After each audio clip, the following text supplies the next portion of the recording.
Hello everyone, it's Miss Privatera, and today I thought I would read the story of the three bears, or one version of the story of the three bears, illustrated by Berta and Elmer Hayter. You'll notice this is an older version of the story, and so it might sound a little different than the one that you might have heard before. The story of the three bears. Once upon a time, there were three bears who lived together in a house of their own in a wood. One of them was a little wee bear, and one was a middle-sized bear, and the other was a great big bear. They had each a bowl for their porridge, a little bowl for the little wee bear, and a middle-sized bowl for the middle-sized bear, and a great bowl for the great big bear. And they had each a chair to sit in, a little chair for the little wee bear, and a middle-sized chair for the middle-sized bear, and a great chair for the great big bear.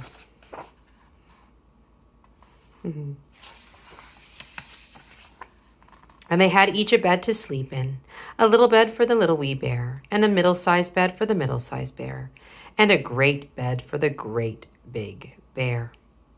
One day, after they had made the porridge for their breakfast and poured it into their porridge bowls, they walked out into the woods while it was cooling. They didn't want to burn their mouths by beginning too soon, for they were polite, well-brought-up bears. Now, there lived at the other side of the wood a little girl called Goldilocks. She had been sent on an errand by her mother, and it took her right past the house. She looked in at the window.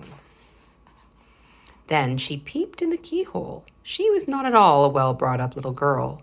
Then, seeing nobody in the house, she lifted the latch.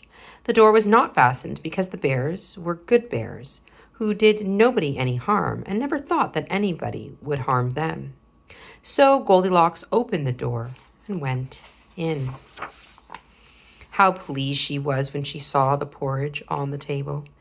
If she had been a well-brought-up little girl, she would have waited till the bears came home. Then, perhaps, they would have asked her for breakfast, for they were good bears, a little rough as the manner of bears is, but for all that very good-natured and hospitable. But she was a rude little girl, and so she set about helping herself. First, she tasted the porridge of the great big bear. That was too hot for her. Next, she tasted the porridge of the middle-sized bear. That was too cold for her. Then she went to the porridge of the little wee bear and tasted it. That was neither too hot nor too cold, but just right.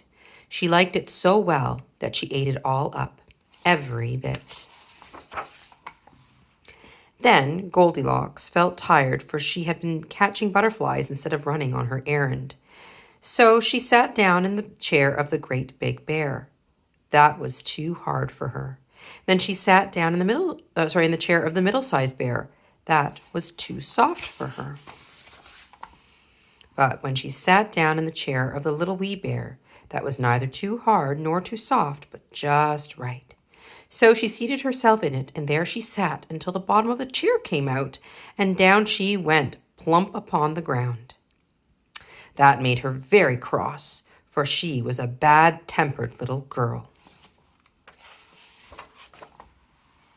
Now, being determined to rest, Goldilocks went upstairs into the bedchamber in which the three bears slept. First, she lay down upon the bed of the great big bear. That was too high at the head at the head for her. Next, she lay down upon the bed of the middle-sized bear. That was too high at the foot for her. Then she lay down upon the bed of the little wee bear.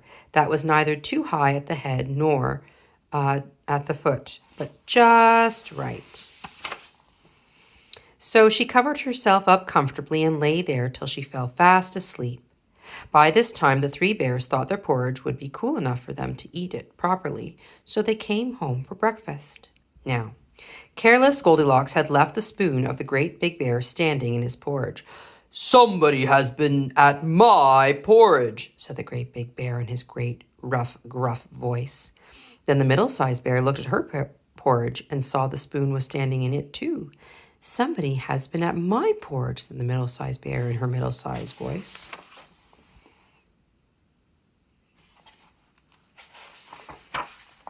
Then the little wee bear looked at his, and there was the spoon in the porridge bowl, but the porridge was all gone. "Somebody's been at my porridge," said the little wee bear in his little wee voice. The three bears, seeing that someone had entered their house and eaten up the little wee bear's breakfast, began to look about them. Now, the careless Goldilocks had not put the hard cushion straight when she rose from the chair of the great big bear. "Somebody has been sitting in my chair," said the great big bear in his great rough, gruff voice. And the careless Goldilocks had squatted down the soft cushion of the middle-sized bear. "Somebody has been sitting in my chair," said the middle-sized bear in her middle-sized voice. "Somebody's been sitting in my chair and has sat the bottom through," said the little wee bear in his little wee voice. Then the three bears thought they had better make further search in case it was a burglar. So they went upstairs into their bedroom. Goldilocks had pulled the pillow of the great big bear out of its place. "Somebody has been lying in my bed," said the great big bear in his great rough, gruff voice. And Goldilocks had pulled the bolster of the middle-sized bear out of its place. "Somebody's been lying in my bed," said the middle-sized bear in her middle-sized voice. But when the little wee bear came to look at his bed, there was the bolster in its place, and the pillow was in its place upon the bolster. And upon the pillow, there was Goldilocks' yellow head, which was not in its place, for she had no business there. "Somebody's been lying in my bed, and here she is still," said the little wee bear in his little wee voice.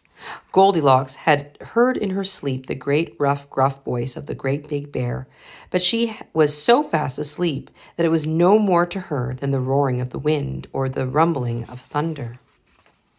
And she had heard the middle-sized voice of the middle-sized bear, but it was only as if she had heard someone speaking in a dream.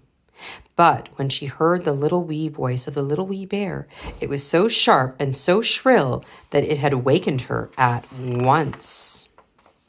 Up she started, and when she saw the three bears on one side of the bed, she tumbled herself out of the other and ran to the window. The window was open because the bears, like good tidy bears as they were, always opened their bedroom window when they got up in the morning. So frightened, little Goldilocks jumped right out of the window and landed on the soft grass underneath. Away she ran as fast as she could. At last she reached her home, and there she stayed, and the three bears never saw anything more of her. And so ends the tale of the three bears. The end. I hope you enjoyed that. Again, that was the story of the three bears, one version of it anyways. I'm sure you've heard others. Maybe you can see what's the same and what's different about it. Until next time, have a great day.